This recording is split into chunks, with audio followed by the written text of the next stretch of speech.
everyone, my name is Zoe Xu. I'm the Indic Advisor at the Student Services Office for the Department of Psychology. I processed enrollment for 131 this morning for everyone who declared in psychology or are on the degree list for spring 2014. If you check Telebears tonight, and don't check Verifax, by the way, it takes about 24 hours to update, but if you check Telebears tonight, if you qualify for one or both of the categories and you're still on the wait list, that means you're waitlisted for a full section. You'll have to switch before I'm able to enroll you into the class.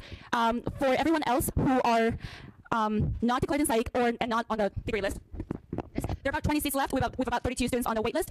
Please check your section and see if the one you're waitlist for is full. I know Telebears does not show your waitlist number, but it doesn't mean that you're enrolled in the section. When you're waitlisted for the course, you're always waitlisted for the section as well. So if you're waitlisted for a full section, I would not be able to do anything in terms of enrollment. Does anyone have any questions?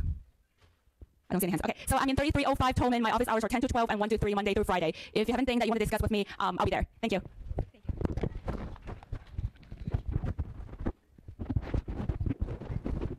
Okay, I'm going to get this mic closer. So what does all this mean?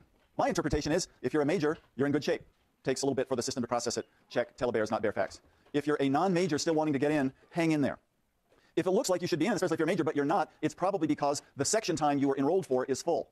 In sections this week and next week, we'll work out a procedure where you can trade. If you know somebody who's in a section time that you can do, but it's a time that you can't do, we can make a trade and you can get enrolled in the course, because you can't get officially enrolled for the lecture in the course unless you're in a section that isn't full. You've probably done this before for other courses. We will work it out. The waiting list has gone down from 180 back in December to, as Zoe said, about 30-some. If you're a major, you're in good shape, although you might have to switch sections. If you're a non-major, be patient. That was my interpretation.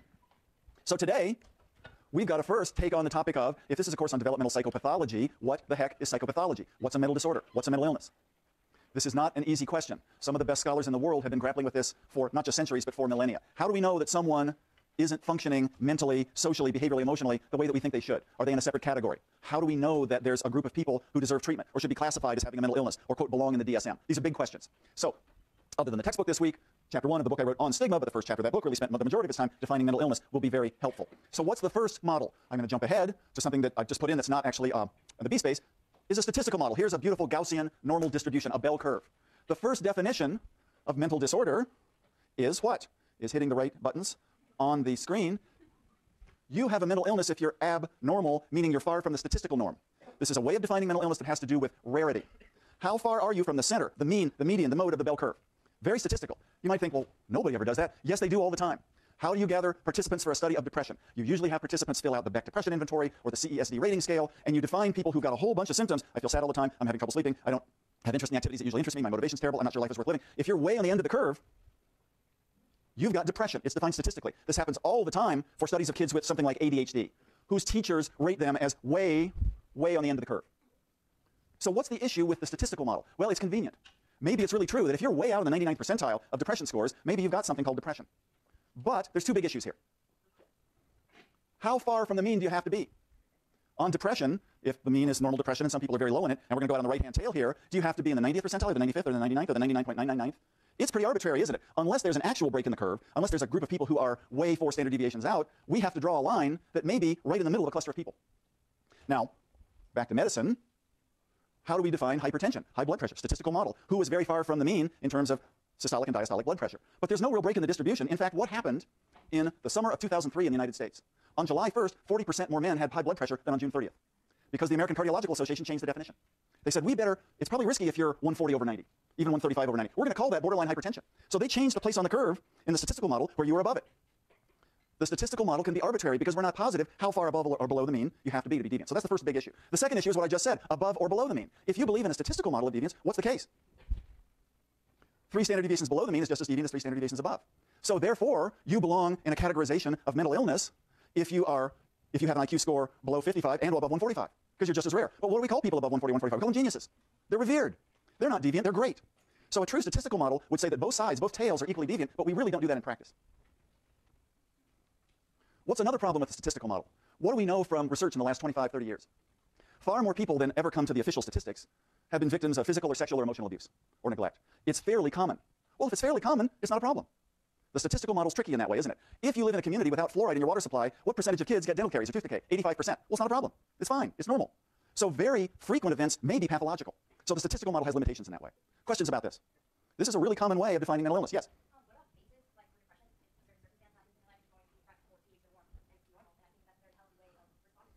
The statistical model is a cross-section.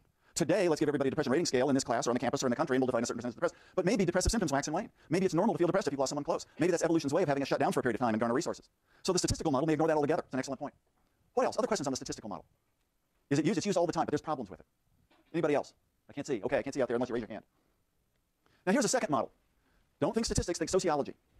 How do we as a society, or your neighborhood, or your community, or your culture, how do we define ourselves? How do we bond together as a social group? Well, we've got norms. In our group, it's okay, in fact, it's great to do this, and it's not okay to do that. So in the social norms model, or the sociological model, abnormal means you behave deviantly compared to the norms of your group. Well, what about this? This is, in fact, how groups define themselves. You have to have a group norm, and you have to in some ways punish people who violate that norm too much, because if you don't, what's the problem? Then there's no sanctions for people who might not be supporting that group norm. What did Durkheim say way back, one of the two fathers of modern sociology? Take a society of monks, go to a monastery.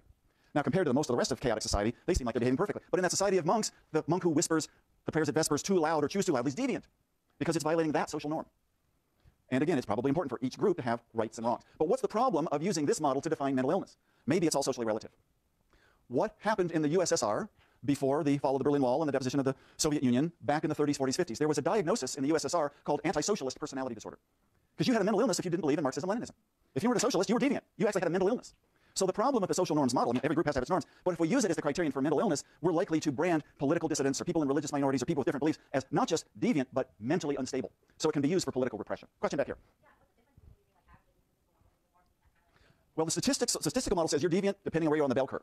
The social norms model says maybe it doesn't matter how far out at the tail of the distribution you are, but it's the social norm, not the statistical norm. So they're both similar in terms of deviance, but it's a statistical versus social definition of what is deviant.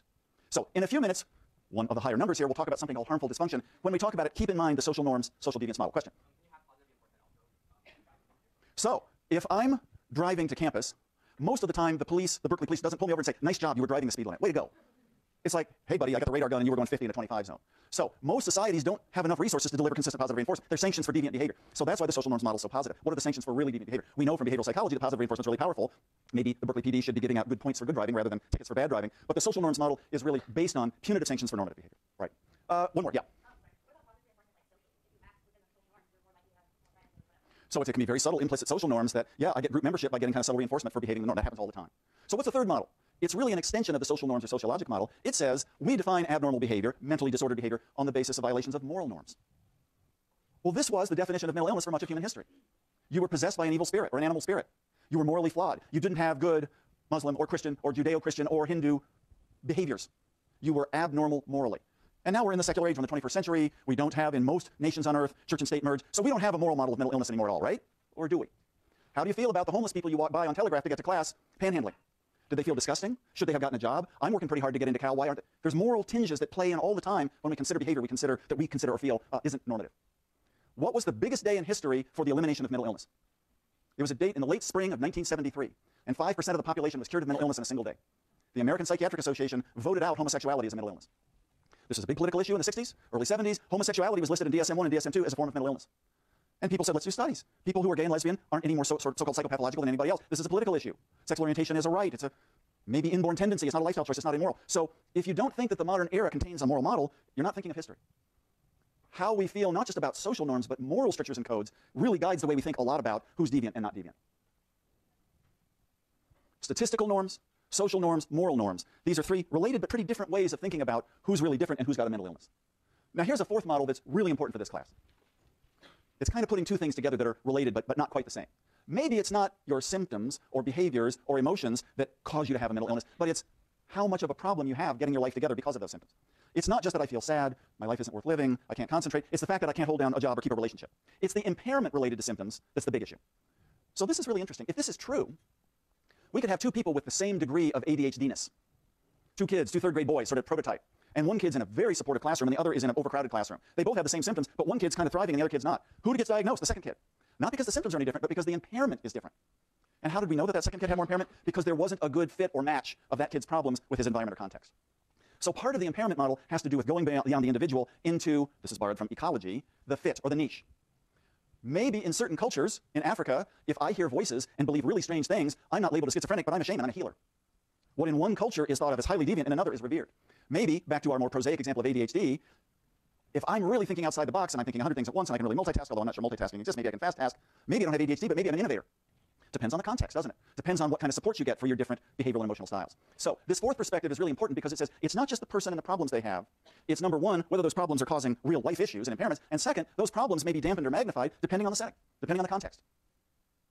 Makes you get away from this sort of the mental illness is inside me as a person. It's really the fit between my characteristics and the family, the neighborhood, the school, the culture I'm a part of. Forces you to think more broadly.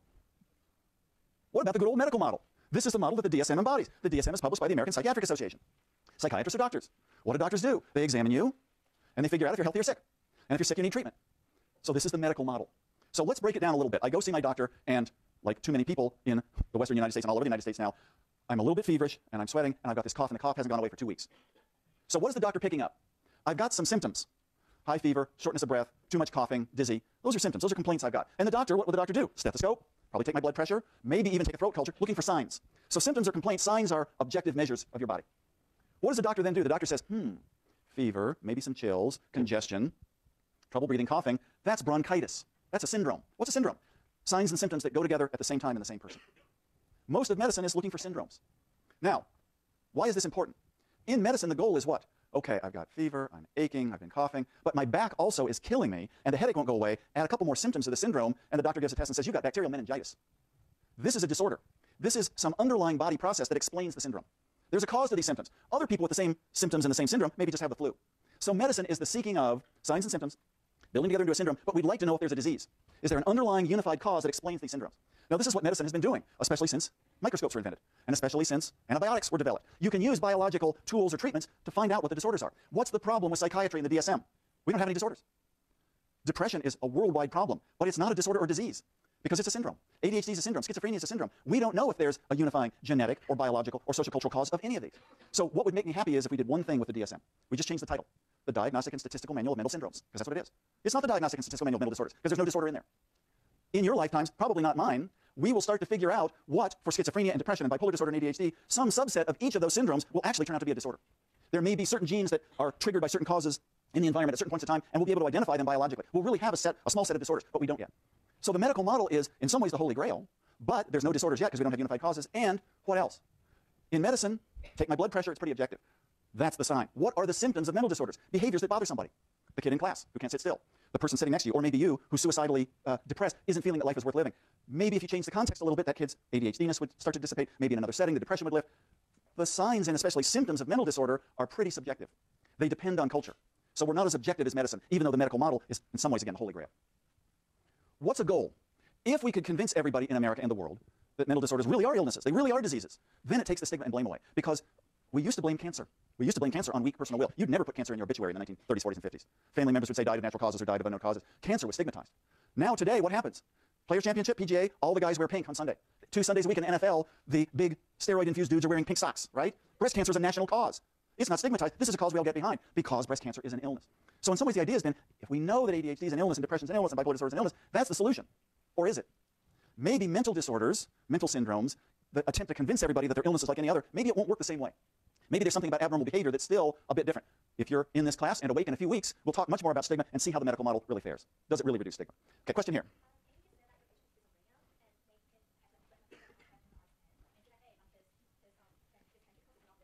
Right? So I'm hearing voices. I have very strange beliefs. No one can shake them. I'm psychotic, maybe I've got schizophrenia. So the question is, put me in the brain scanner and you say, oh man, your brain's kind of different. You've got some lesions, you've got big ventricles, you've got right hemispheric processes that are different from left hemispheric and they're abnormal statistically. A, we can't do that for most people with schizophrenia yet. There's mean differences between the brains of people with schizophrenia and not, but for each individual, there's such high variability that it's not that specific. B, even if we did, do we know that the brain problems preceded and caused the symptoms, or did having the symptoms later on cause the brain to deteriorate? We don't have diseases yet. We're getting there, but we're 50 years away.